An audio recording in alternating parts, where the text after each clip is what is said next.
Hello friends, स्वागत है आपका एक बार फिर से मेरे यूट्यूब चैनल पर। दोस्तों, आज मैं आपके लिए आधुनिक भारत के इतिहास से संबंधित 20 महत्वपूर्ण प्रश्न लेकर आया हूं। दोस्तों, ये सभी प्रश्न एसएससी की पिछली परीक्षाओं में पूछे गए हैं।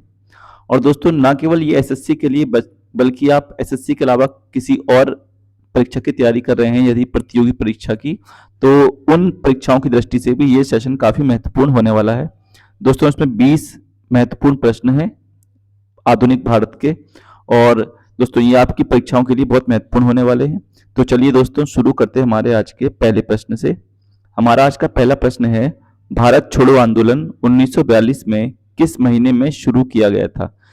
तो दोस्तों, भारत छोड़ो आंदोलन शुरू किया गया था अगस्त महीने में। ऑप्शन सी इसका सही आंसर हो जाएगा। दोस्तों, ये क्यों शुरू होता है, तो इसके पीछे की कहानी को जानने की कोशिश करते हैं। दोस्तों, क्रिप्स मिशन आता है 1942 में, ये आपको पता होगा। क्रिप्स मिशन 1942 में भारत आता है। और दोस्तों, ये अंततः फेल हो जाता है, ठीक है, विफल हो जाता है। और इसकी विफलता के चलते 7 अगस्त 1942 को बम्बई के, दोस्तों, बम्बई के ऐतिहासिक ग्वालियर टैंक में कांग्रेस की बैठक होती है, जिसकी अध्यक्षता करते हैं अब्दुल कलाम आजाद, ठीक है। और दोस्तों, यहाँ पर एक प्रस्ताव पेश होता है और इस प्रस्ताव को दोस्तों 8 अगस्त 1942 को स्वीकार कर लिया जाता है। और 9 अगस्त 1942 को भारत छोड़ो आंदोलन शुरू हो जाता है। अब चूंकि दोस्तों इस आंदोलन की शुरुआत अगस्त के महीने में होती है, तो इसलिए इसे अगस्त क्रांति के नाम से भी जाना जाता है, ठीक है। चलिए अगला प्रश्न देखते हैं। अंग्रेजों के लिए गांधी जी का प्रसिद्ध भारत छोड़ो आंदोलन का आरंभ कब हुआ था? तो दोस्तों, ये भी हम पीछे पढ़ चुके हैं, ये कब हुआ था? 1942 में, ठीक है। चलिए अगला प्रश्न देखते हैं। 1942 में भारत छोड़ो आंदोलन आरंभ करने के लिए कौन सा मुख्य कारण था? तो दोस्तों, मैंने अभी आपको पीछे की कहानी बताई थी, बैकग्राउंड, कि क्या हिस्ट्री थी, क्यों ये फेल हो गया था, ठीक है। क्यों मतलब क्रिप्स मिशन फेल हुआ और उसके फेल होने के बाद भारत छोड़ो आंदोलन की जो होती है शुरुआत होती है। तो इसका जो मेन कारण था भारत छोड़ो आंदोलन के शुरू होने का, वो था क्रिप्स मिशन की विफलता। और क्रिप्स मिशन भी दोस्तों 1942 में ही आया था, ठीक है। चलिए अगला प्रश्न देखते हैं। गांधी जी ने किस आंदोलन का समर्थन किया था? तो दोस्तों, गांधी जी ने किस आंदोलन का समर्थन किया था? तो गांधी जी ने समर्थन किया था अस्पृश्यता का, ठीक है। दोस्तों, महात्मा गांधी जी ने हरिजनों के उद्धार के लिए अपना सारा जीवन लगा दिया और वे अस्पृश्यता को मानवता के लिए अपराध मानते थे। और 1932 में ही उन्होंने अछूतों को हरिजन नाम दिया था, ठीक है। क्या नाम दिया था? हरिजन। और इसी नाम से इन्होंने एक पत्रिका भी निकाली थी, हरिजन के नाम से, ठीक है। और हरिजन सेवक संघ की स्थापना भी गांधी जी ने ही की थी, ये भी आप याद रखेंगे। हरिजन सेवक संघ की स्थापना किसने की है? दोस्तों, गांधी जी ने, ठीक। अगला प्रश्न है दोस्तों हमारा, महात्मा गांधी के बारे में निम्नलिखित में से क्या सही नहीं है? तो दोस्तों, सही नहीं है वो आपको बताना है। गांधी जी साधनों की पवित्रता में विश्वास करते थे, ये बिल्कुल सही है। गांधी जी ने धर्म और राजनीति के बीच निकट संबंध का समर्थन किया, तो दोस्तों ये भी सही है, गांधी जी समर्थन में थे इसके।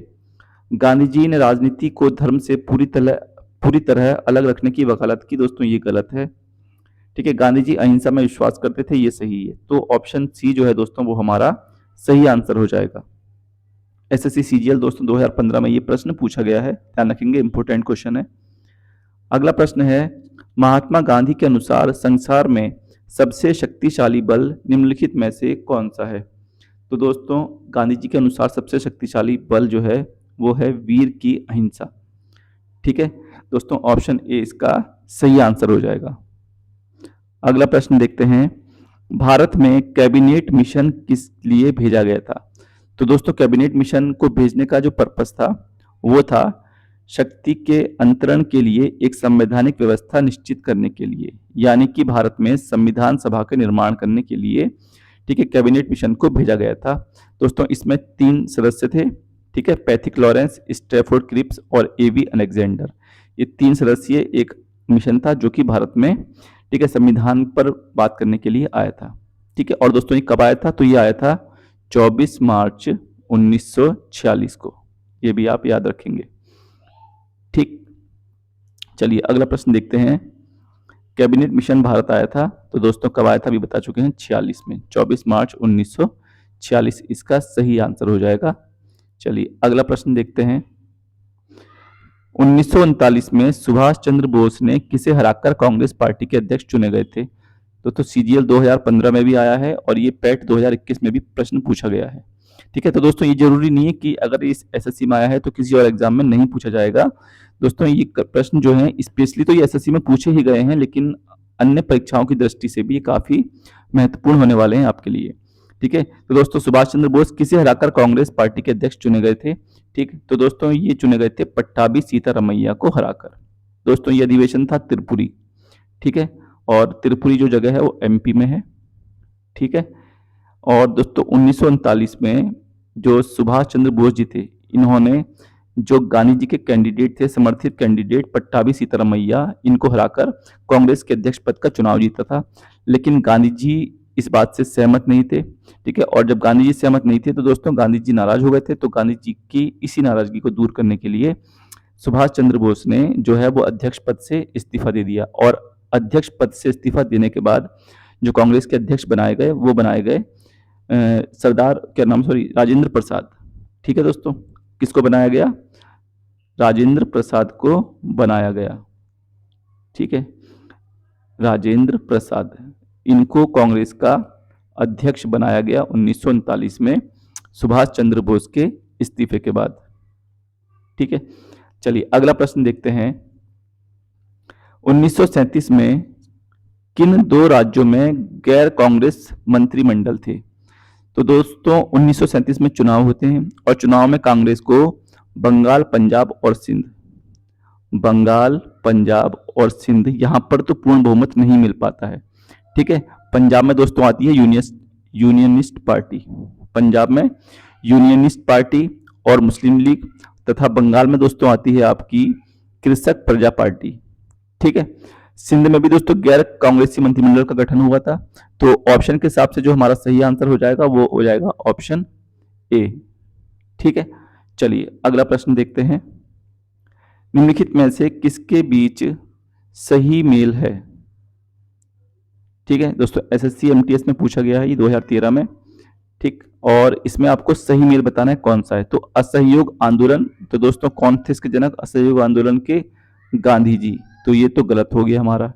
ठीक है, इसी प्रकार दोस्तों स्वदेशी आंदोलन, स्वदेशी आंदोलन के जनक जो दोस्तों जो थे, ठीक है, वो रविंद्रनाथ टैगोर का इसमें समर्थन था, लेकिन रविंद्रनाथ टैगोर की जो भूमिका थी वो सक्रिय नहीं थी इस आंदोलन में। तो ये भी हमारा क्या हो जाएगा? गलत हो जाएगा। ठीक, फिर तीसरा है दोस्तों स्वराज पार्टी। स्वराज पार्टी का गठन दोस्तों किया था चितरंजन दास और मोतीलाल नेहरू ने।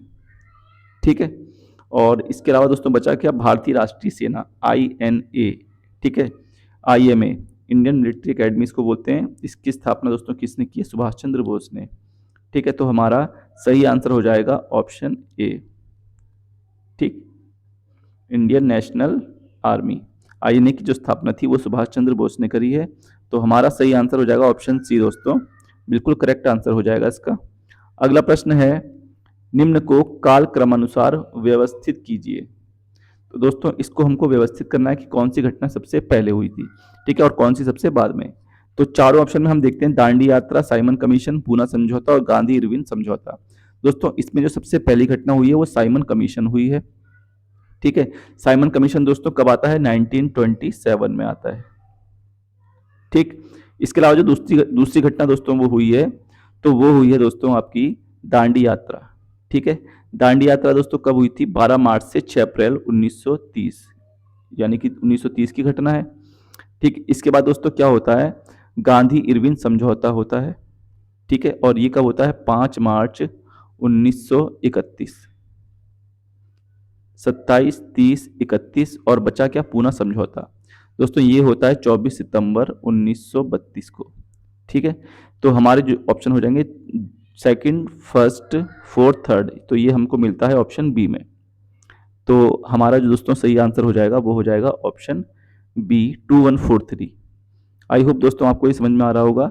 चलिए अगला प्रश्न देखते हैं दोस्तों। अगला प्रश्न है हमारा कि दिल्ली में पुराने किले का निर्माण किस शासक के शासनकाल में हुआ था? तो दोस्तों दिल्ली में जो पुराने किले का निर्माण हुआ था वो हुमायूं के शासनकाल में हुआ था, ठीक है, जिस पर बाद में शेरशाह सूरी ने अधिकार कर लिया था और इस किले का नाम जो था दोस्तों वो शेरगढ़ कर दिया गया था, ठीक है। तो हमारा सही आंसर हो जाएगा दोस्तों हुमायूं, ठीक है, हुमायूं। तो ऑप्शन सी हमारा सही आंसर हो जाएगा। अगला प्रश्न देखते हैं दोस्तों। प्रश्न है, दी गई घटनाओं के निम्नलिखित कालानुक्रमों में से कौन सा सही है। दोस्तों सीजीएल 2006 में ये प्रश्न आया है, ठीक है। इसमें हमको इनको टाइम के अकॉर्डिंग लगाना है, ठीक है। क्रिप्स मिशन कब आया था दोस्तों 42 में, सविनय अवज्ञा आंदोलन 30, कैबिनेट मिशन प्लान 46, तो ये तो होगा नहीं। सविनय अवज्ञा आंदोलन 1930, क्रिप्स मिशन 1932, कैबिनेट मिशन 1946, तो दोस्तों यही हमारा सही आंसर हो जाएगा ऑप्शन बी, ठीक है। चलिए अगला प्रश्न देखते हैं। दिल्ली की जामा मस्जिद किस सदी में बनाई गई थी। 2017 सीजीएल में ही प्रश्न पूछा गया है, ठीक है दोस्तों। दिल्ली की जामा मस्जिद है दोस्तों, इसका निर्माण 1656 में हुआ था, ठीक है। और दोस्तों ये सदी कहलाती है 17वीं सदी, ठीक है। कौन सी सदी कहलाएगी दोस्तों, 17वीं सदी कहलाएगी। ऑप्शन सी जो है वो हमारा सही आंसर हो जाएगा। और दोस्तों इस समय शासन किसका था, ठीक है, इस समय जो शासन था वो किसका था, शाहजहां का, ठीक है। चलिए अगला प्रश्न देखते हैं। गांधी जी खादी को किसका प्रतीक मानते थे। दोस्तों गांधी जी खादी को किसका प्रतीक मानते थे, तो ये मानते थे आर्थिक स्वतंत्रता का। ऑप्शन बी इसका सही आंसर है, एग्जाम में दोस्तों कई बार पूछा गया है, ठीक है। अगला प्रश्न दोस्तों हम देखते हैं, मैचिंग करने के लिए है, ठीक। निम्नलिखित का मिलान कीजिए। तो दोस्तों हमको इसमें मैचिंग करनी है, ठीक है। आगरा का किला दोस्तों किसने बनवाया है, अकबर ने बनवाया है, ठीक है। ताजमहल शाहजहां ने बनवाया है। पुराना किला शेरशाह ने दोस्तों नाम दे दिया था, ठीक है। तो शेरशाह ही सही ऑप्शन हो जाएगा इसमें, क्योंकि हुमायूं दिया नहीं है। तो इसका जो है दोस्तों फर्स्ट का बी और सेकंड का सी, तो ये ऑप्शन बी हमें मिल रहा है यहाँ पर। तो बी है जो है वो हमारा एकदम सही आंसर हो जाएगा। अगला प्रश्न दोस्तों हमारा है, नमक सत्याग्रह कहाँ पर समाप्त हुआ था। दोस्तों नमक सत्याग्रह, तो दोस्तों ये समाप्त हुआ था हमारा कहाँ, दांडी में, ठीक है। दोस्तों शुरुआत कब होती है, 12 मार्च 1930 को साबरमती आश्रम से 78 सहयोगियों के साथ पैदल चलकर लगभग 24 दिनों में 390 किलोमीटर की यात्रा करके दांडी पहुंचते हैं, ठीक है। और दोस्तों जहां पर 6 अप्रैल 1930 को, ये डेट भी दोस्तों आपको याद रखनी है, 6 अप्रैल 1930 को नमक को उठाकर दोस्तों हाथ में नमक कानून तोड़ देते हैं गांधी जी, ठीक है। और सविनय अवज्ञा आंदोलन की शुरुआत हो जाती है यहीं से, ठीक है। तो हमारा जो ऑप्शन में दोस्तों सही आंसर है वो हो जाएगा दांडी। अगला प्रश्न है, ताजमहल के बारे में निम्न में से कौन सा तथ्य सही नहीं है। तो दोस्तों ताजमहल के बारे में पढ़ लेते हैं। यह एक भव्य मकबरा है, सही है दोस्तों ये बात। इसका निर्माण शाहजहां ने किया था, दोस्तों ये भी सही है, मुमताज महल की याद में। यह आगरा फोर्ट के बाहर स्थित है, दोस्तों ये भी सही है। इस पर उन कारीगरों के नाम उत्कीर्ण हैं जिन्होंने इसका निर्माण किया था, दोस्तों ये गलत है, ठीक है। इस पर कारीगरों के नाम नहीं है बल्कि कुरान की आयतें लिखी हुई हैं। क्या लिखी हैं, कुरान की आयतें दोस्तों इसमें लिखी गई हैं, किन्हीं कारीगरों के नाम इस पर नहीं हैं, ठीक है। चलिए अगला प्रश्न देखते हैं दोस्तों, आज का लास्ट क्वेश्चन है ये। महात्मा गांधी ने सन 1930 में सिविल अवज्ञा आंदोलन कहां से आरंभ किया था। तो दोस्तों सिविल अवज्ञा आंदोलन दोस्तों अभी बताया था हमने, 6 अप्रैल 1930 को शुरू हो जाता है ये, ठीक है। और कहां से शुरू होता है दोस्तों, दांडी से, ठीक है। साबरमती आश्रम से चलते हैं, ठीक है, 12 मार्च को, और 6 अप्रैल 1930 को कहां पहुंच जाते हैं दोस्तों, दांडी, ठीक है। और सविनय अवज्ञा आंदोलन की शुरुआत हो जाती है, ठीक है, नमक कानून को तोड़कर। तो ऑप्शन डी दोस्तों हमारे यहाँ पर सही आंसर हो जाएगा। आई होप दोस्तों आपको वीडियो पसंद आया होगा। यदि वीडियो पसंद आए तो प्लीज़ वीडियो को लाइक, कमेंट्स और शेयर जरूर करें। ऐसे ही और वीडियो के लिए दोस्तों चैनल को सब्सक्राइब करें। धन्यवाद।